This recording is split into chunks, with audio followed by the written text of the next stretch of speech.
Bonjour, je vous propose ici, pour terminer la partie sur les spectres RMN, le corrigé de l'exercice 32, page 150 de votre manuel Terminal S Physique-Chimie de Nathan. Alors, il y a deux données importantes dans cet exercice-là. La première, c'est qu'il s'agit de s'intéresser à des molécules isomères de formule brute C3H7Br. Une autre donnée est fournie dans l'énoncé, ce sont les deux spectres de deux molécules, la molécule A et la molécule B. Ces spectres RMN nous montrent chez la molécule A la présence d'un signal composé de deux pics, un duet, et un signal composé de 1, 2, 3, 4, 5, 6, 7 pics, un septuplé. Le spectre RMN de la molécule B comporte deux triplés et un sextuplé. Des molécules isomères, ce sont des molécules qui ont la même formule brute. Ici, c'est la formule C3H7Br. Je vous propose donc de dessiner les isomères qui n'ont pas le même arrangement d'atomes dans la molécule. On voit que les formules ici développées ne sont pas les mêmes. Pour exemple, vous voyez que l'atome de Br ici est en bout de chaîne, il est porté par le dernier ou le premier atome de carbone selon la sens de numérotation, alors qu'ici l'atome de Br est porté par le carbone du milieu de la chaîne carbonique. Donc la molécule 1 doit correspondre à un des deux spectres, la molécule B doit correspondre à l'autre spectre. Intéressons-nous à la molécule 1. J'ai entouré ici de couleurs différentes ce que l'on appelle des groupes de protons équivalents. En vert, vous avez trois protons H qui sont équivalents car ils ont exactement le même environnement. Ils sont par exemple distants des atomes violets par 3 liaisons simples, ils sont distants des atomes bleus par 1, 2, 3, 4 liaisons simples. Et si on regarde les autres protons H représentés en vert, ont exactement cette même distance des autres atomes. Donc un groupe de 3 protons équivalents représentés en vert, un groupe de 2 protons équivalents représentés ici en violet, et un autre groupe de protons équivalents représenté en bleu. 3 groupes de protons équivalents, on peut imaginer que le spectre RMN de la molécule 1 aura 3 signaux. Parmi ces signaux-là, celui qui correspond au groupe de protons équivalents représentés en vert, ils ont deux voisins, ce sont les protons représentés en violet. Qu'est-ce qu'un voisin? C'est un atome qui est distant de celui qui nous intéresse par 3 liaisons simples, dont une carbone-carbone. Par exemple, ce proton H est distant de ce proton H en violet de 3 liaisons. 1, 2, 3.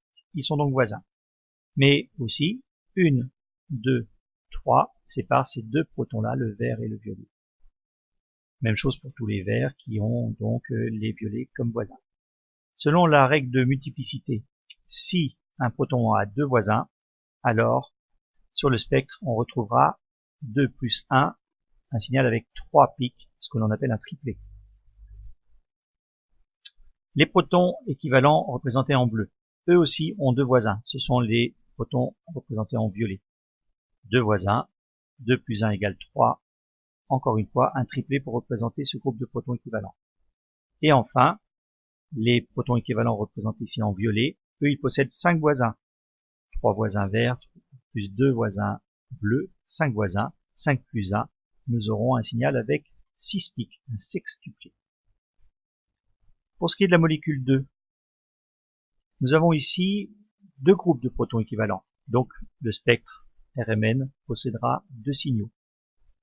Le premier groupe, représenté en rouge, ne possède qu'un seul voisin, c'est le proton représenté en orange, ici.